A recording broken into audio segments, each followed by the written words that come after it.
Classificação indicativa. Livre para todos os públicos.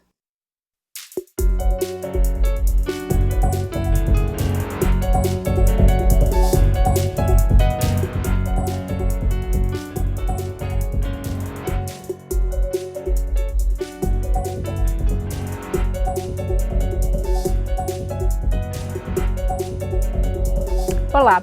O financiamento de campanhas eleitorais pode ser um dos primeiros itens a ser votado pela comissão especial que trata da reforma política. Desde o ano passado, empresas estão proibidas de financiar campanhas. A disputa só pode contar com recursos de pessoas físicas ou do fundo partidário, o que muitos parlamentares acham insuficiente.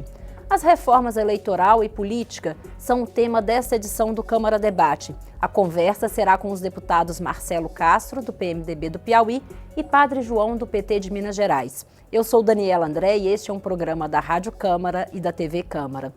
Deputados, bem-vindos ao Câmara Debate. Começar perguntando para o deputado Marcelo Castro, que já relatou a reforma política em um outro momento aqui na Câmara. A proposta do relator atual, o deputado Vicente Cândido, é desmembrar, ter uma parte mais ligada às eleições, que já possam valer nas eleições de 2018, sendo votada agora, e uma segunda parte em outro momento.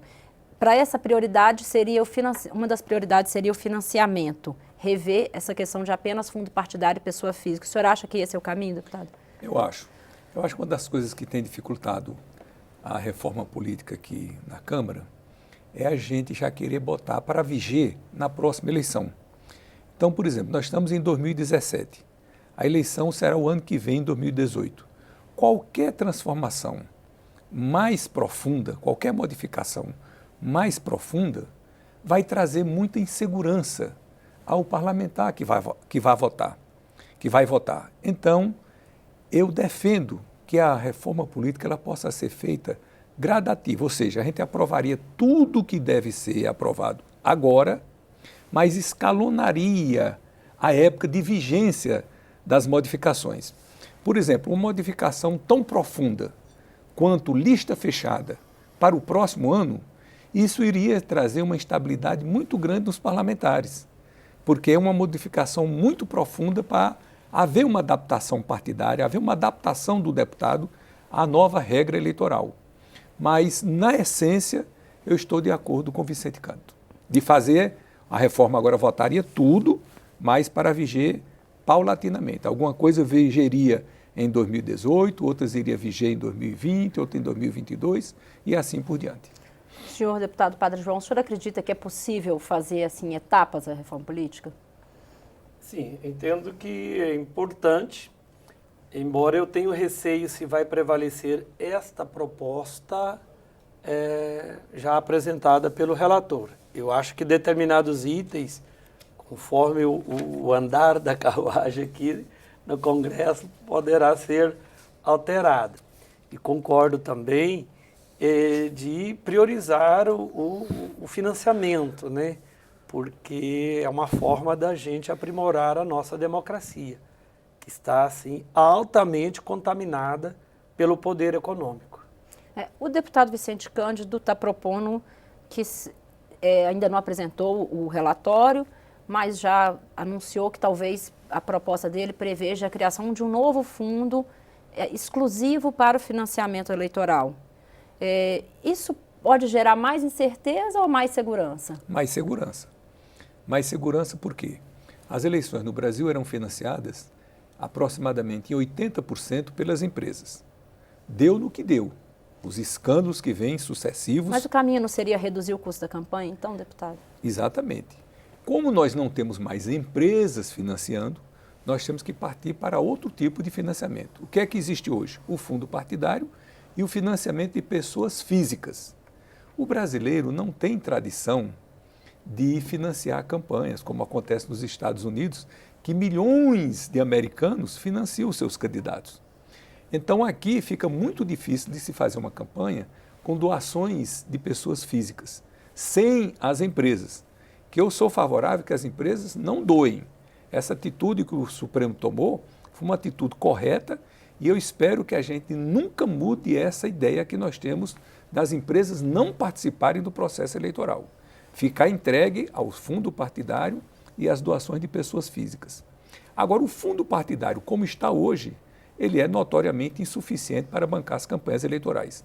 Então, a gente tem que agir nas duas pontas.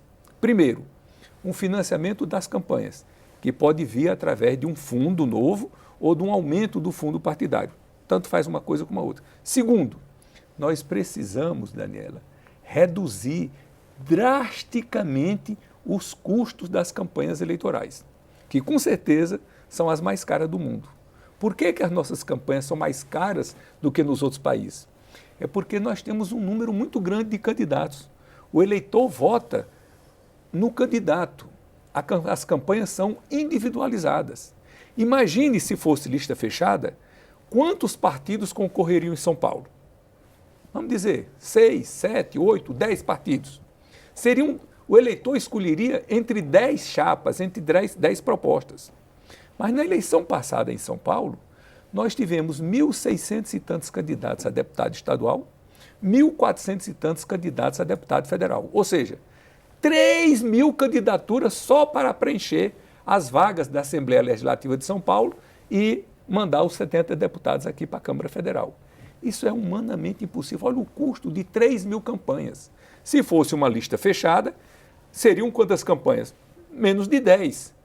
Nós colocando lista fechada, uma cláusula de desempenho, o Brasil não teria mais do que 10 partidos, nós não teríamos mais do que 10 campanhas. Então isso aí reduziria muito o custo das campanhas e com o financiamento ou de um fundo especial eleitoral ou aumento do fundo partidário, nós poderíamos fazer uma campanha tranquilamente com muito pouca despesa, muito menor do que o que nós fazemos hoje.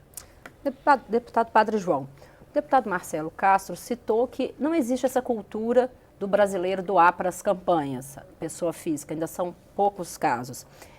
O senhor acha que isso está ligado com a falta de identidade de alguns partidos? Na verdade, muitos partidos? Não, há uma cultura, eu acho que mais perversa, que infelizmente um grande percentual, ele prevalece essa cultura de que é o momento da pessoa ganhar, da pessoa levar. E nunca de ela dar. Ela não acredita no projeto, numa proposta, ela quer ali levar o dela. É o momento que o eleitor ele vai para cima do candidato e que exige ainda o saco de cimento, aqueles benefícios pessoais. Então, há uma cultura individualista. A pessoa ela não pensa na política, no sentido da política, é com compromisso com o bem comum, com o todo. E eu acredito que, eu defendo que esse fundo seja 100% público. Acho que nós avançaremos muito com a democracia, ou seja, para representar de fato o povo. E o cidadão pode dizer, mas nós vamos ter que pagar mais isso? Não, vai ficar muito mais barato para o povo se for 100% público, porque nós já avançamos, de certa forma, na última eleição, sem as empresas. Mas mesmo com o CPF, a pessoa física, tem grupos que eles conseguem se organizar economicamente, por questão religiosa, por questão econômica mesmo, e que vão liberando CPF. Às vezes vem o próprio dinheiro de empresa, mas que é distribuído. Teve esse problema na última eleição. Dinheiro que não sabe de onde veio, mas foi distribuindo para tantos de doadores e que o dinheiro não era daquela pessoa. Só usou, ela emprestou o CPF. Então, uma campanha 100% pública, acho que a gente avança muito e ainda acho que a gente tem que ir além. O próprio candidato tem que ter um teto bem baixo, porque nós já percebemos um fenômeno que é um grande empresário, são só essas pessoas que vão ter maior chance de um resultado naquela campanha. Porque ele tem um poder econômico, meu dinheiro é dele, então ele pode investir todo o dinheiro e depois sabe lá como é que vai obter o retorno também disso durante o mandato. Então eu vejo, e vai continuar excluindo os negros, porque por todos os dados a renda dos negros é mais baixa. Verdade. Vão continuar excluindo as mulheres, porque as mulheres não vão ter condições de fazer campanha. Verdade. Vai continuar excluindo a juventude, né, Marcelo? Vai continuar excluindo a juventude. Então, essas faixas da sociedade, por uma questão de gênero, de raça ou geração, vai continuar excluída de ocupar os espaços nas câmaras municipais, nas legislativas estaduais aqui. Então, acho que um fundo 100% público, nós vamos avançar de fato na democracia, na representatividade nos parlamentos. Com certeza. Deputado Marcelo Castro, é possível a gente ter aprovação esse ano de um fundo público para aumentar o fundo partidário já existente, como o senhor citou, ou criar um fundo exclusivo eleitoral? E ainda ter a lista fechada, que seria uma coisa que andaria junto? Olha, eu acho que o tempo é o tempo da decisão. Quer dizer, se houver um consenso entre as grandes lideranças, hoje o presidente Michel Temer vai se encontrar com grandes líderes, o presidente da Câmara, o presidente do Senado, outras lideranças. Havendo um consenso, rapidamente a gente vota isso aqui. Isso não é dificuldade. Agora, eu não sou partidário da lista fechada exclusiva. Quer dizer, me expressando melhor, eu sou contra radicalmente o sistema atual. Entre o sistema atual e qualquer outro sistema, eu vou sempre ficar ao lado do outro sistema. Ou seja, se a opção for o sistema atual, lista fechada, eu estou com a lista fechada. Mas eu defendo que o melhor sistema que tem hoje, e isso é um consenso entre os estudiosos, os cientistas políticos, é o sistema misto, que foi introduzido pela Alemanha, que o México e vários outros países, o Japão, Coreia, adotam, que é a metade dos parlamentares. Em alguns países não é exatamente a metade. Aqui no Brasil eu defendo que a metade dos parlamentares sejam eleitos no sistema distrital, como é o regime americano, inglês, francês, as democracias mais antigas, e a metade pela lista fechada, que é o sistema alemão. Então, eu acho que aí nós conjugamos o que há de melhor nos dois sistemas, porque no mundo todo só existem dois sistemas eleitorais. É o majoritário distrital, que foi o primeiro que foi criado, que ainda hoje existe, que é secular, nos Estados Unidos, na Inglaterra, na França, nas suas ex-colônias, e o sistema proporcional de lista. Só que quando o sistema é proporcional de lista, que é um sistema de proposta, de conceito, de conteúdo, de programa, o eleitor não vota no candidato, vota no partido. Mas essa questão de ter um representante local para poder interagir com o eleitor, eu acho isso muito fundamental. Então, eu defendo que a metade dos deputados brasileiros seja eleito pelo sistema majoritário distrital e a metade pelo sistema proporcional. Porque tanto nós valorizaríamos a questão local, a identidade, o acompanhamento da atividade do parlamentar, como nós valorizaríamos também os grandes temas e causas nacionais, que seria o voto partidário, um voto mais ideológico. E os analistas têm chegado ao consenso de que de todos os sistemas o que melhor funciona é esse misto. O pior do sistema do mundo é o brasileiro, porque não existe praticamente em nenhum lugar do mundo. Nós estamos na contramão da história. Nós temos um sistema proporcional, que é um sistema de proposta, de programa, como eu disse, e ao invés de você votar na ideia, no programa, na proposta, você vota no candidato, que é a negação do sistema proporcional. Então, se nós queremos o sistema proporcional, nós temos que fazer lista fechada e o eleitor votar no partido e não votar no candidato como nós votamos atualmente. Se queremos votar no candidato, nós temos que restringir a escolha a um distrito. Então, São Paulo tem 70 deputados, seria dividido em 70 distritos. O que eu defendo é o contrário, eu defendo que a metade, 35 deputados de São Paulo fossem eleitos por distritos, São Paulo seria dividido em 35 distritos e os outros 35 deputados seriam eleitos pela lista, pelos partidos políticos. Deputados, eu vou fazer uma pequena pausa e a gente volta em seguida para continuar a conversa. Câmara Debate volta já. Nós estamos ouvindo os deputados Marcelo Castro, do PMDB do Piauí, e Padre João, do PT de Minas Gerais, sobre reforma política. Continue conosco.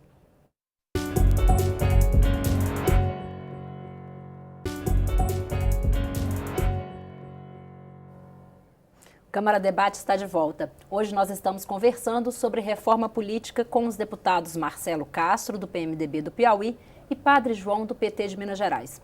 Deputado Padre João, antes do intervalo a gente começou a falar sobre listas. O senhor acha que a gente tem maturidade para ter um sistema de listas? Olha, é uma cultura que avança. Se a gente aqui trabalhar a legislação e discutir mais também com a sociedade, eles vão compreender a importância. Porque hoje são tantos partidos que as pessoas não identificam o que representa aquele partido. Que projeto, que programa esse partido tem de nação.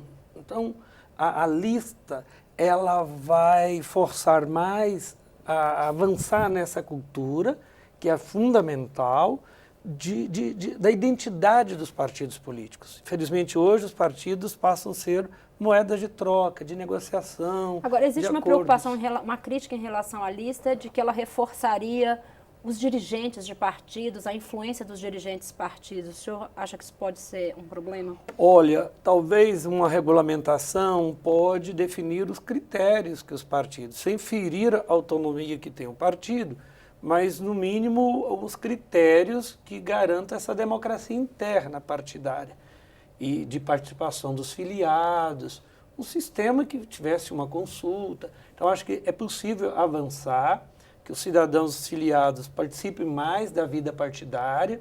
Acho que hoje o partido ele já há um controle. Por exemplo, numa determinada negociação, se o diretório, se uma comissão provisória lá no tal município está fazendo um entendimento com outro partido e o dirigente estadual discordar, ele de um dia por outro ele publica. Isso já aconteceu, publica, toma o partido daquela liderança e entrega para outra. Então, acho que a gente tem que avançar mais para aprimorar também essa democracia interna. E eu acho que a gente avança muito com a lista fechada, para a gente avançar numa cultura de valorização do partido político, as pessoas falar determinado partido já vem em mente da pessoa que bandeiras que aquele partido de fato defende, que proposta clara que ele tem para a saúde, para a educação, para a agricultura, para o meio ambiente, para o país. A relação também internacional, ele vai identificar melhor. Completando aqui o que o padre João está dizendo, se você chega num país da Europa, você vai encontrar lá o Partido Comunista, o Partido Socialista, o Partido Trabalhista, o Partido Cristão, o Partido Conservador, o Partido Verde. O Verde. Quer dizer, o Partido Liberal. O partido já tem a etiqueta dizendo ao que ele se propõe. O Partido Comunista defende o quê? Defende o comunismo. Quem votar no Partido Comunista é porque tem uma ideologia identificada com o comunismo. Quem votar no Partido Socialista é porque prega o socialismo. Quem votar no Partido Liberal é porque prega o liberalismo. Então já tem uma identidade, o eleitor já vota com uma certa segurança que se aquele partido tiver maioria no parlamento, a que se propõe, qual é o programa que aquele partido vai executar. Hoje no Brasil os partidos não têm, como disse o padre João, não tem programa, não tem uma proposta. E o que é pior, Daniela, o que é pior é que os partidos estão procurando não ter nenhuma proposta, nenhum programa, nem defender nenhuma bandeira, exatamente para não ter a rejeição de ninguém. O que é que nós vimos aqui com o PSD? Estou citando aqui, não estou criticando, mas estou citando que é fato. O presidente do PSD, que é o Kassab, que é ministro, que é um grande líder, foi prefeito de São Paulo, ele disse que o partido dele não é de centro, não é de direita e nem é de esquerda. Ora, isso é o antipartido. A negação da política também. Até. A negação do partido. O partido foi feito, e o nome se chama partido, para ele ser uma parte, um segmento da sociedade. Esta parte do todo, esta parte da sociedade, prega determinadas ideias, determinado programa.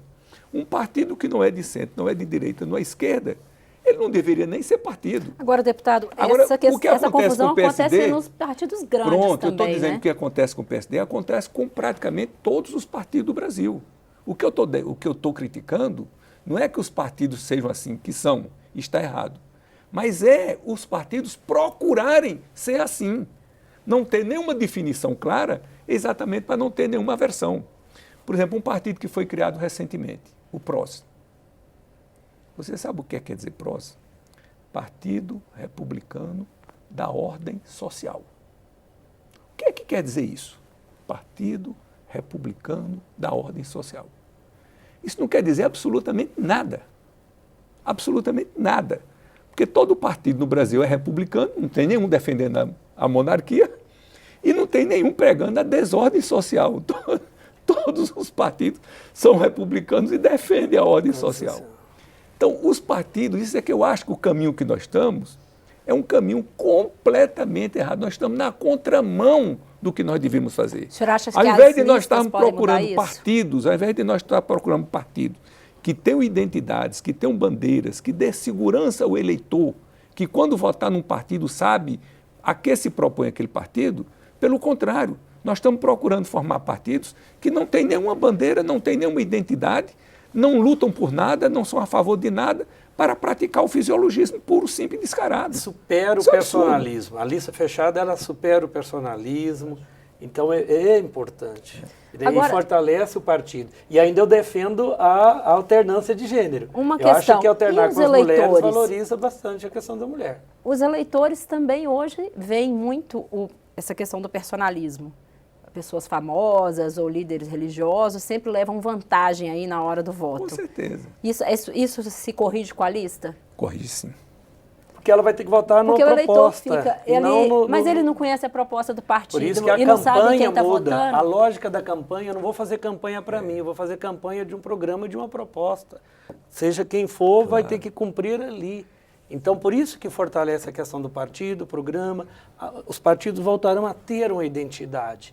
E a própria pessoa vai ter que repensar essa superação do personalismo, do salvador, da pátria, essas coisas. E aí vem a grande questão, o que é que vem primeiro, o ovo ou a galinha? Sim. Porque muitos defendem isso. O Brasil não tem partido, se a gente for fazer uma lista, como é que vai ser? Não tem, e um dos motivos de nós não termos partido é exatamente isso. Por nós não termos a lista partidária, por nós não termos uma proposta. Na hora que tiver uma lista, o que é que vai acontecer? Cada partido vai assumir uma bandeira, que tem que ser distinta do outro partido. Porque o eleitor agora vai votar no partido. Então, por que é que ele vai votar no partido A e não no partido B? É porque ele é ruralista, ele está votando naquele partido que defende o agronegócio. Ele é do como é que chama? Do produtor rural, do agricultor familiar, do Pronafiano, ele vai votar no partido que defenda o agricultor familiar. E assim sucessivamente. Mas cada partido vai procurar ter uma identidade diferente do outro, exatamente para atrair o seu eleitor. Agora, deputado Marcelo Castro, alguns deputados começam a defender a implantação da lista fechada já nas próximas eleições, mas que haja um equilíbrio entre quem já é congressista e novos candidatos. É possível estabelecer essa lista, duas listas diferentes, uma com reeleição de algumas pessoas, preferência na lista para quem está concorrendo à reeleição, e a outra a alternância de gênero, que o deputado Padre João citou? Bom, eu acho que a situação que nós estamos é uma situação tão difícil. Nós estamos num ponto de degradação tão profundo que eu acho que, nesse momento, a gente deveria não excluir qualquer alternativa. Se houvesse uma participação do Supremo como um momento de transição para a gente mudar desse sistema para um sistema mais adequado, se nós tivéssemos que pagar um preço por causa dessa evolução que a gente precisa fazer, tudo bem. Mas o que a gente sabe é que o Supremo não aceitaria essa discriminação. Quer dizer, dá uma prioridade a quem já tem mandato em detrimento de quem não tem mandato. Então, à luz da Constituição, isso aí é inconstitucional. O senhor concorda, deputado Padre João?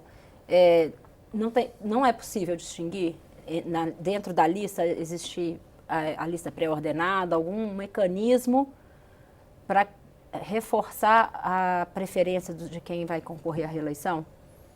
Olha, em relação a mandato, eu acho que é complicado, é legislar em causa própria, isso cai.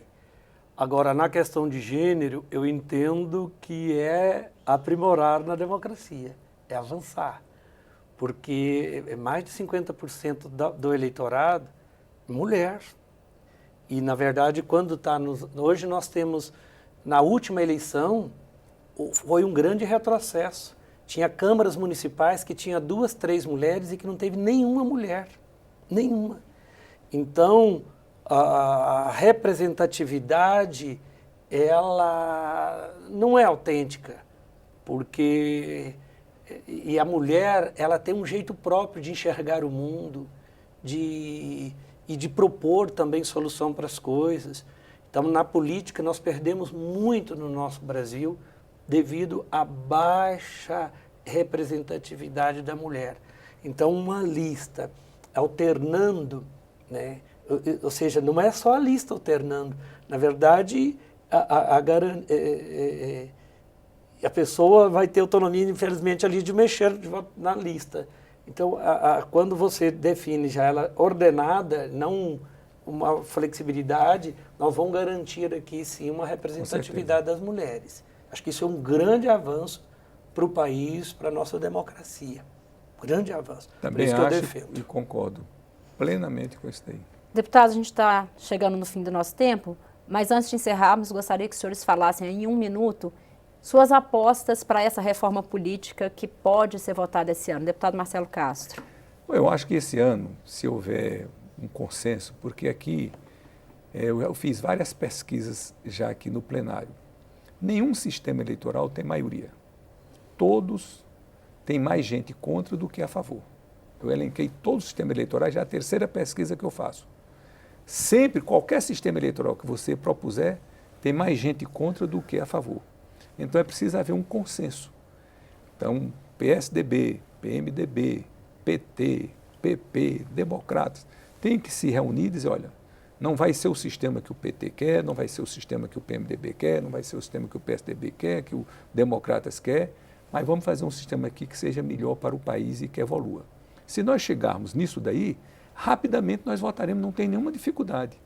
Eu só acho que se nós formos votar uma reforma profunda, para viger agora em 2018, ela não passará, porque o tempo é muito curto para as pessoas se adaptarem. Mas nós poderemos perfeitamente votar tudo agora e escalonar. Algumas coisas entrarão em vigor em 2018, outras em 2020, outras em 2022 e assim por diante. Eu acho que nós podemos fazer isso daí e dar um grande passo e avançar para o Brasil poder ter um sistema parecido com o resto do mundo. Por que os sistemas políticos, essa pergunta eu sempre faço, funciona razoavelmente bem no mundo inteiro e é uma droga aqui no Brasil? É porque o nosso sistema é exclusivo do Brasil. Nós não copiamos direito nenhum sistema eleitoral.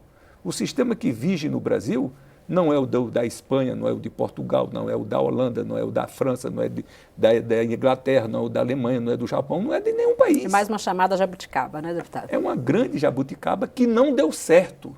Por isso as campanhas eleitorais do Brasil são as mais caras do mundo e o sistema político do Brasil é o mais corrupto do mundo. E não tem a menor dúvida, corrupção é inerente a qualquer povo em qualquer época.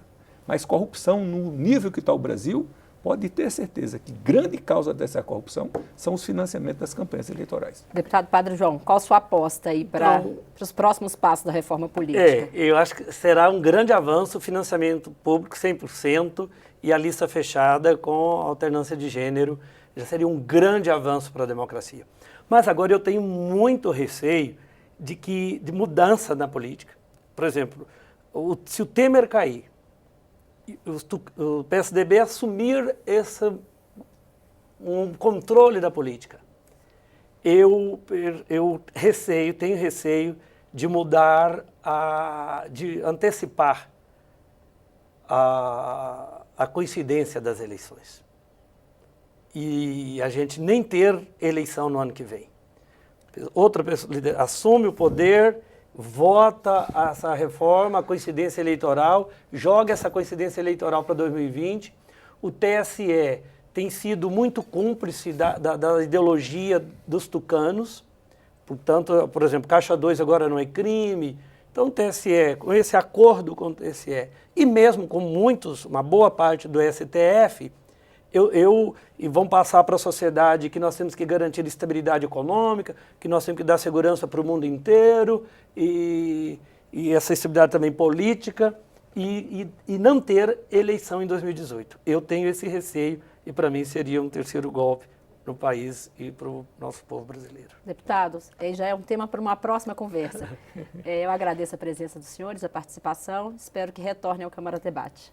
Muito obrigado. É um prazer. Câmara Debate termina aqui. Conversei sobre reforma política com os deputados Marcelo Castro, do PMDB do Piauí, e Padre João, do PT de Minas Gerais. Você pode rever esta e outras edições na nossa página na internet ou no YouTube. Até mais.